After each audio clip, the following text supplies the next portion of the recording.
Good morning, everybody. We're just going to give it another 30 seconds to allow all participants to join. Thank you.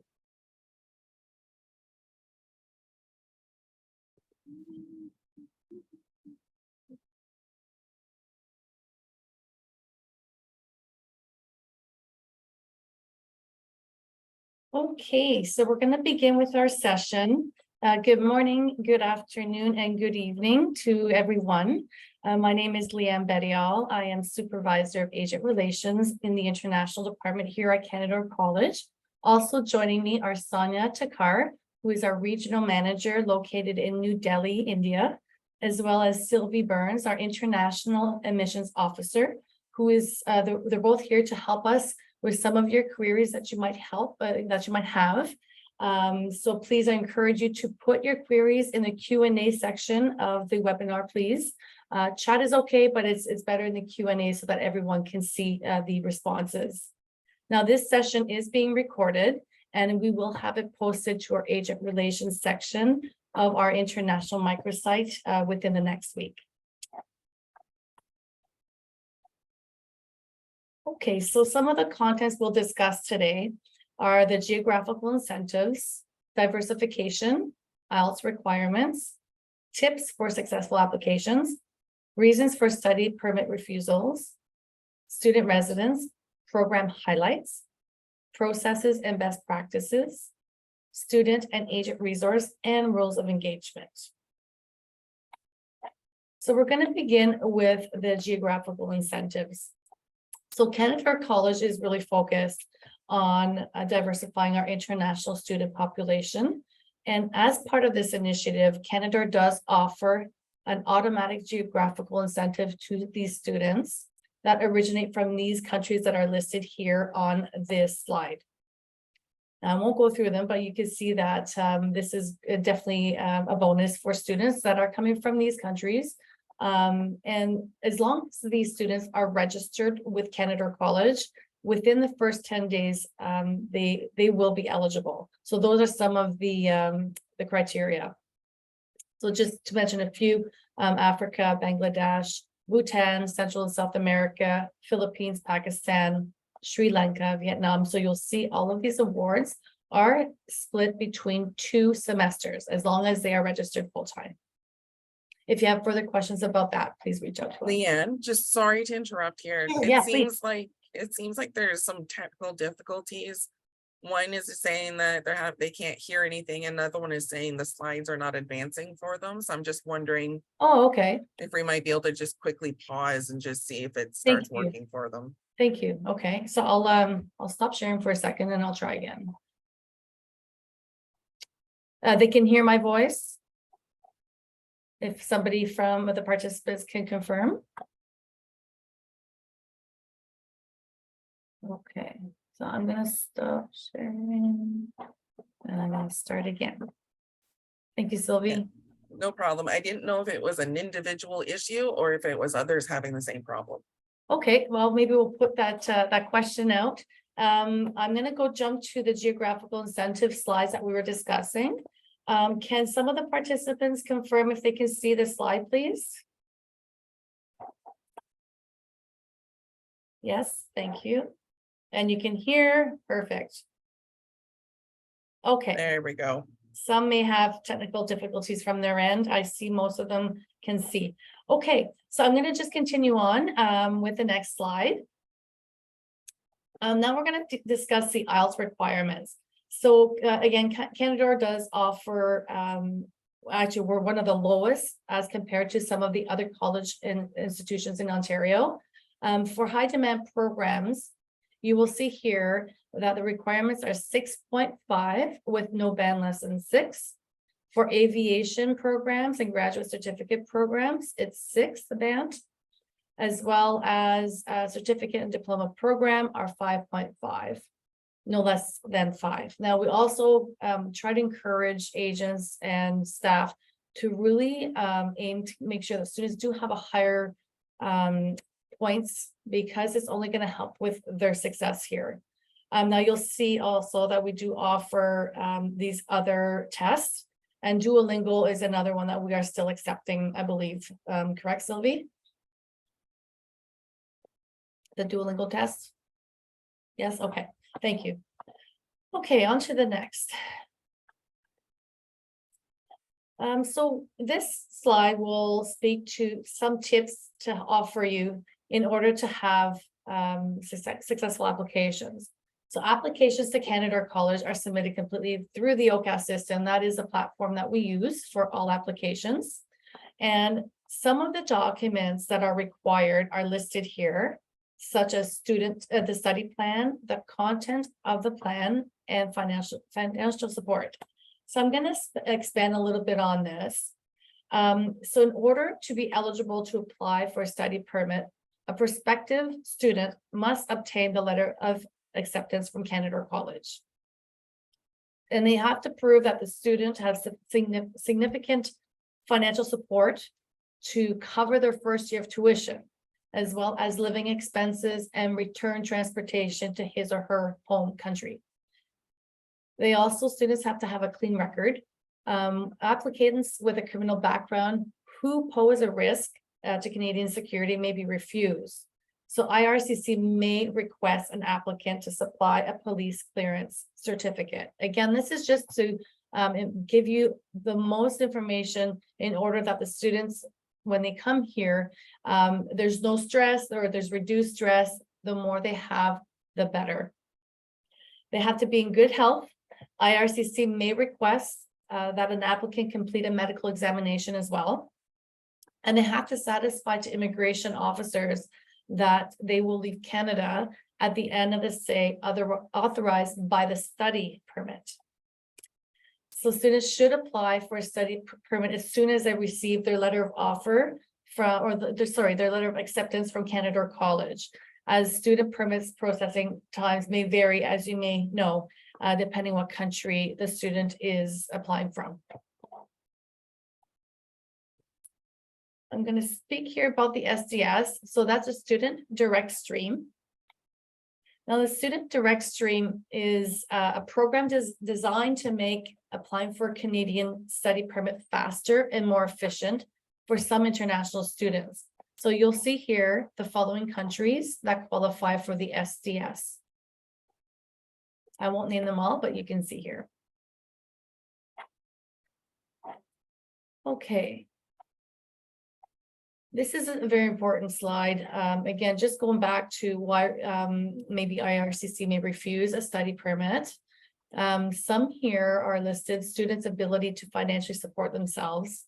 And again, that goes back to the slide that I was speaking to just a few minutes ago about what students should have with them. They may refuse a study permit if they feel the student will not leave, will not come back to the country after their studies. They may refuse it because of the choice of program. Now, Canada has over 80 plus full-time programs, so it is encouraged that all agents within our network really look at the program guide in order to really support that student in their choices. They may question the student's letter of acceptance. There has been some fraudulent activities with some agents, so that is something that I'm sure they will be cracking down on a lot more. So just please be aware of that. And the student's travel or identity documents, that could be another reason. I'm just going to expand again a little bit more on this slide, so just bear with me here. When you submit a study permit application on behalf of the student, you'll need to demonstrate that the student has enough funds for the trip to Canada. So I've already touched on that. Basically, this is called show money. Usually the government will ask for 6 months of bank statements that will show that the student has enough money.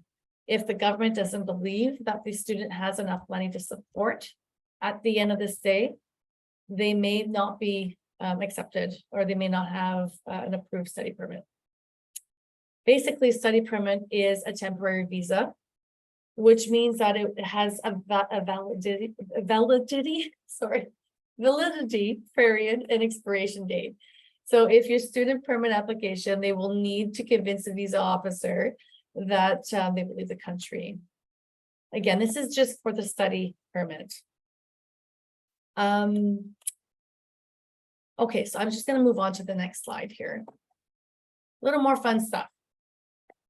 Okay, so Canadore in North Bay offers housing, on-campus housing residence. So this is basically how we see it as an extension of the classroom. We really encourage students that are coming to study abroad for the first time to apply now for residence. You will see here, we could also share that if perhaps maybe Sonia or Sylvie can perhaps share the link if you have it handy. But the rates for the students are $650 per month, and it is considered reasonable in this day and age for the fee, the rate. Now, what's really good about our residents is they do have 24-hour a day, 7 days a week support. So for families, that's really important for them to know that the students will be well supported.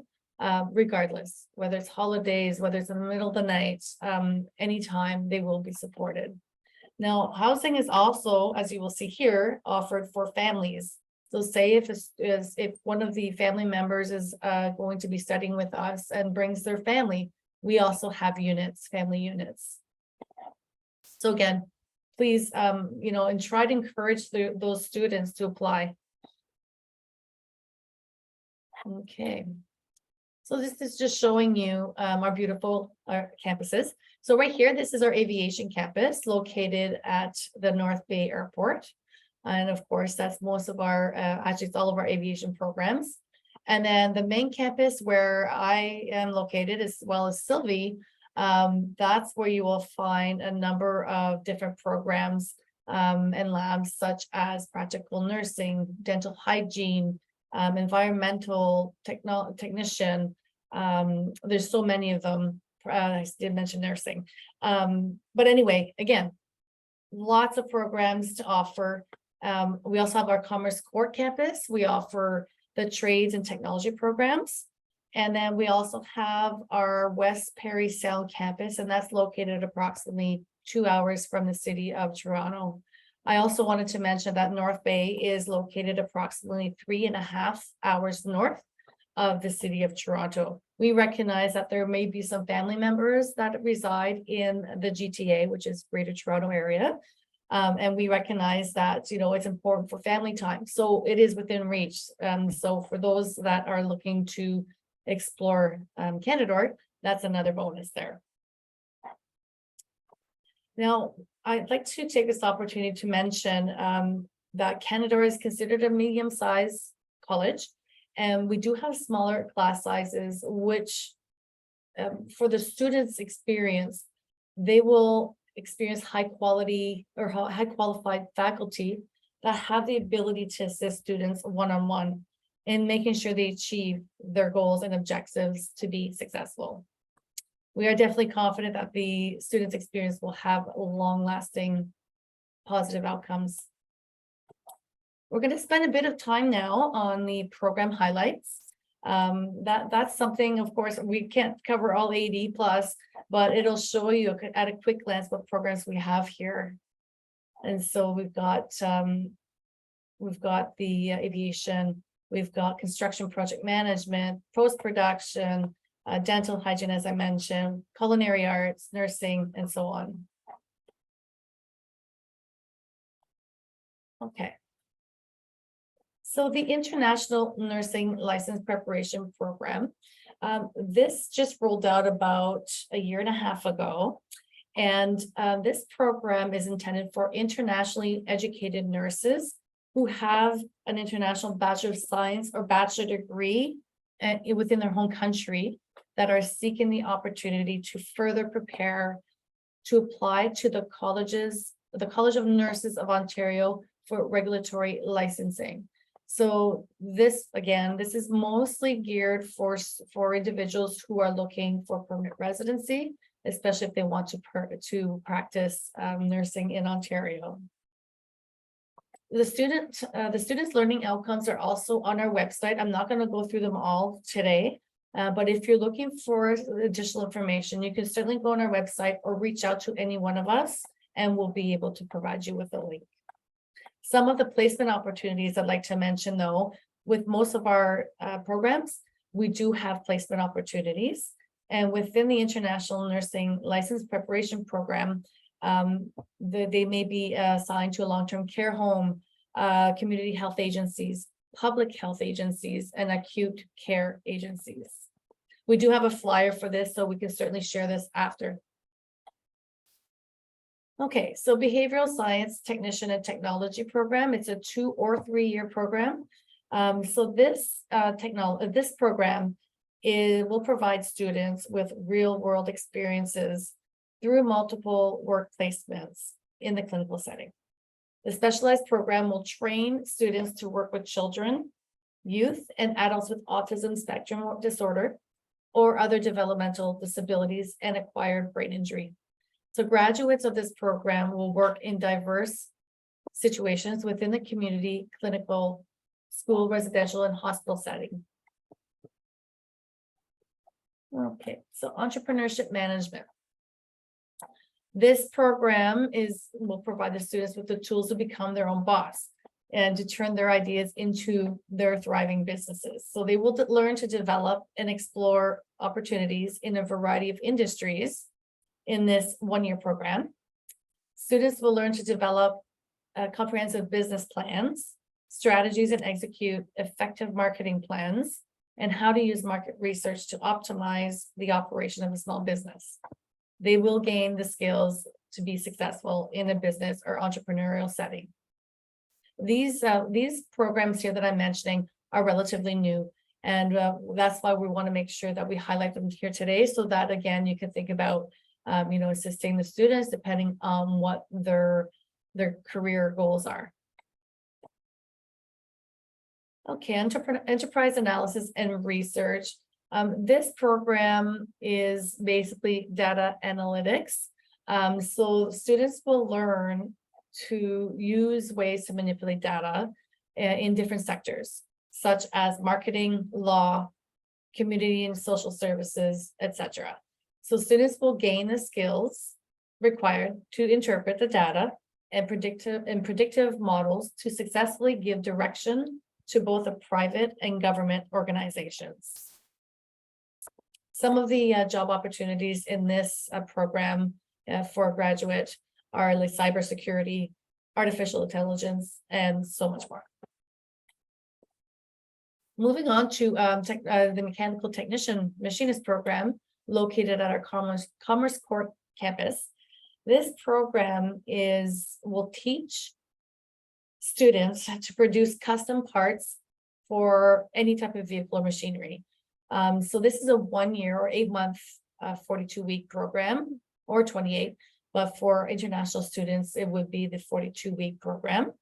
And they have, when I was speaking to the professor, he was saying that the industry is waiting. They're looking for employees. So they have readily upon graduation, students likely will have some jobs available to them and good paying jobs.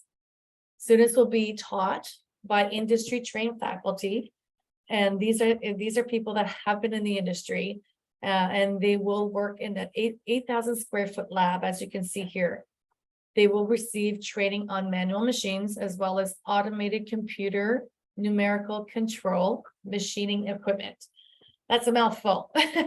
And gain skills to produce custom parts for virtually any type of vehicle. Some of the employment opportunities include automotive, mining, forestry, and aviation. These are all industries in the north, especially in Northern Ontario. You will find more so rather than Southern Ontario. So that's another benefit to attending Canadore. Aviation technician and avionics maintenance, that's a program, of course, located at our aviation campus. And Canada, I should say, probably the industry is expecting a very large shortage of skilled aircraft maintenance personnel across the world over the next 2 decades, is predicted. So under this program, students will be trained under skilled professionals again to repair and maintain aircraft, electrical and electronic systems. And this program is approved by Transport Canada. So there's definitely high quality, high standards. So it's definitely a great program for students that are looking to explore the avionics area. So this, actually, there's a few more that I'd like to highlight, mental health and addiction. This program here, you know, with post-COVID, there's a lot of demand, there's a lot of need out there. And in this program, students will learn in class and in the field through simulations and group learning. And the labs here are phenomenal. So you'll have that real feel, that real life experience under skilled instructions of our professors. Canada collaborates with agencies right across the province and within local institutions for experiential and placement opportunities. Some employment opportunities may include hospitals, correction facilities, recovery and rehab homes, addiction treatment centers, prevention programs, and mental health facilities. The civil and mechanical engineering programs are located at our Commerce Court campus. And both, again, the industry in these specific career trades is in high demand. Thus, there are unlimited employment options in both public and private sectors within the mechanical and civil engineering programs. Many of the things we use today are impacted by civil engineering, including dams, power stations, water and sewage treatment plants, roadways, and structures both large and small. Some of the future career in the civil engineering programs are highway and transportation engineering, water resources, geotech, environmental protection, construction design, and structural and municipal engineering. Now, under the mechanical engineering program, some of the employment opportunities may include consulting engineering firms, manufacturing and processing companies, and government agencies. Now, within this program, students will learn to design and develop and maintain machine components, tools, heating and ventilation systems, power generation, and manufacturing plants and equipment. Okay, so I'm going to end the program highlights here. That's just only a few of, as I mentioned, 80 plus full-time programs that Canadore has to offer. Okay, so on this slide, we are offering a quick glimpse at our student and agent resources. Agents and counselors do assist students during their application process. It's really important to really focus on pre-departure and post-arrival requirements, in addition to ensuring that their application is completed successfully. Now, additional information for students as well as agents are located at our international microsite located on the Canadore College website. Other things that are located there are the International Student Guide, the program guide, GuardMe, who is our health insurance provider. And there's also supports and guides for students. You'll see here, there's pre-recorded table talk sessions that have been offered and have been recorded. Lots and lots of resources for everyone. And also the Canadore International, the iCENT app is the app that we internally use with students once they're here on campus. This is how we communicate. So that's something that we definitely ask students to do once they have access. Now, don't forget, we also have 360-degree virtual experience and campus tours, virtual tours of our labs. So that's something else that I would encourage the agent network to look at. They're brief, but it'll give you a real good sense of what we offer here. And basically it's going to show the students the great potential that Canadore has here. Okay, so on to our next slide. So we're moving along quite good here. So I'm going to just pause for a second. Perhaps I'll turn it over to Sylvie about the process for uploading proof of payment. Hi, yes, okay. So it's very important that you upload the proof of payment for each application, each offer. So even if a student has deferred their offer to the next term, you still have to upload proof of payment. If you don't, the offer will be automatically revoked. It's something that the system does automatically. So in not the dashboard, but the application portal should have an agent handbook that should be, I believe, in the right-hand corner. Yeah, the top right-hand corner, I believe. You would click on a circle, and then it should have a account or something similar to that. If you need specific information on how to do it, please reach out. My email is on every single LOA, so you know how to get a hold of me. And I can give you more direct information, but basically you would go to the offer and you would go upload proof of payment. You click on upload proof of payment, you upload your proof. Simple as drag and drop even. And then it notifies us and notifies my team to go in and look for the payment. And once the payment is in the student's account, we mark the application as paid and we issue the receipt. Even if I know it sounds silly that we're issuing a receipt that the student already has, but that particular offer is not in paid status. If you want that offer in paid status, you have to upload the proof of payment. Because here's what's going to happen. Right now, up until now, we have been trying to reinstate LOAs that get revoked when the student has paid, but we can't keep doing that.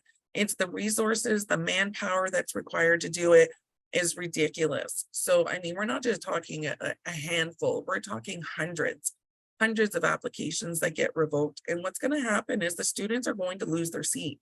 We're not going to be reissuing the LOAs. So I just want to reinforce that if you want your student to, keep their seat and be able to register, you have to upload that proof of payment because we will not be reissuing LOAs anymore when they're revoked because the agent didn't follow the instructions. The instructions are clear. They're on the LOA. They're normally on page 3 or page 4 if there's a placement or a clinical component to that program. But just look at that page, follow the steps. The steps are there, they're clear, and they're listed. It's a checklist. You just, okay, I did this, this, and this, and this. If you follow that checklist, you'll be fine, and the student's offer will not be revoked. Point number 2, can I make a second point? Sorry, of course. While I'm here. Okay. Yeah, got lots of time. Just when you're submitting an application for a student, under their personal information, it's very important that you use the student's email address and not create an email for that student that only you will receive the notifications. Here's why. I understand that you want to be in control of the application. You still are, but you have to use the student's personal email address because that's the email that comes into our student information system. And when it's time for registration, the student will not receive that email notification saying, hey, registration window opens, on this date, from this date to this date, and then it closes. The student will not receive that information. They won't have the instructions on how to register. That's why it's important that you have to use the student's own personal email. That's it for me, Leanne. Well, thank you very much, Sylvia. This is really actually very good information. And, agent, the agents and their resources, especially frontline staff, it's very important that they are aware of this. And so we ask, even though you might be the head of the agency, make sure this information is filtered down to your key staff that's working with the students and that are using the OCAS system. So I certainly appreciate this information, and I'm sure the agents also. Thanks, Sylvie. Okay, so can you still see my slide? Okay, so this slide is basically a little tip here, and it's really important to me as I work with you. and as you work with students. And so just remember these 4 rules of engagement. It's just something that I've seen that I thought was really important to share with you. Is to ensure to optimize your relationship with students. Key customer service is a great customer service is key to a successful partnership. So engage with the students. The more you engage, the more the students will engage. Treat them as your partner. So make sure it's easy and effective. Make sure that the information that they're looking for is accessible and it should be seamless. So we do have, I've just shared a couple of little links here in the chat. I shared the link to our international microsite under the agent relations section. This is the section for you. This is a section that you can start when you're meeting with students, show the videos, show the virtual tours, and the pictures that are there. Make sure if you have an office, your environment is a welcoming environment that will provide students with the opportunity to ask questions, even virtually. Just make sure there's that engagement and empower the student. It's very important to empower students to be brave and make sure they are encouraged when they are provided with the right tools to become independent individuals and learners. This goes back to pre-departure as well. Make sure they have the tools. They will feel confident as they come and travel to Canada and to Canadore. So those are just some of the little things I wanted to mention here. For further information and support, my email is agent.relations right here at canadorecollege.ca. I've just shared the international microsite on the chat. Here it is again. Sorry, both of them. And then if you need to book a meeting with me, I do have a link through my bookings and it's automated. So you will view my calendar and you'll be able to book a 15-minute call. Those are productive as well. Now, I'm going to stop here. I just want to thank you all for joining us today. I know it's very quick, but there will be more. We do have another session next week and 2 in August. So if you're looking for perhaps maybe staff that have missed this, they certainly have 3 other opportunities to join for our training. And if there are some questions about, especially for the agency heads, if you have questions about commission, please send me an email separately and I'll be able to discuss a process for that. Now this concludes, we are well ahead of time. It's 8:35 Eastern Standard Time in the morning here in North Bay. Perhaps Sonia, do you have anything further to add that we may have missed? Or maybe there's some questions of common questions that you might want to share that you've seen in the Q&A. Yes, I think we have received a few questions around the requirements for English proficiency, and Sylvie has shared the link in the Q&A as well as in the chat for you to check what are the acceptable standards. And repetitively we have received a question of whether we accept 5.5 in IELTS or not. Please understand that if we are going to say yes, that we accept 5.5, I'm sure every agency will line up all the applications available with 5.5 to Canadore College. So we are looking for quality applications, and hence we request you to please follow SDS requirements of 6 each and 6 overall, except for healthcare programs where we need 6.5 in IELTS. More or less, the questions were around requirements, and we have answered that.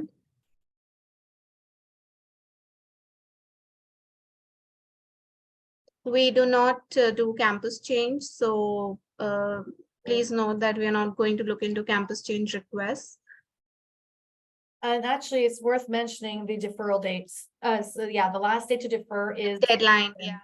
September 1st. It's 1st September. Yeah, It's important. The deferral deadline for September intake is 1st September. Also, if the student might have to defer, they should not register. If they register, their deferral will be denied. So that's important to note as well. thank you. Okay, well, thank you so much. So again, the next session is next Tuesday, or Wednesday, let me just verify. Anyway, it's gonna be shared with you again, this week, to ensure that, everybody, that is available to participate can. This is, becoming more mandatory. As an agent partner, we expect, that rules and processes are followed properly. It's better to do things, let's say properly rather than quickly, to ensure that, the application is received, completed, completely, is successfully completed. Sorry. I'm just, you know what I mean. Anyway, so, okay, so I will now conclude. I don't think there's any further questions as I'm looking here. Deferral, okay, so the deferral, Sylvie's already answered that one. I'm just gonna quickly look at some of the other questions that may have popped up. But again, if you have any further questions, email us and we will talk to you soon. And thank you again for joining us today. This concludes our session.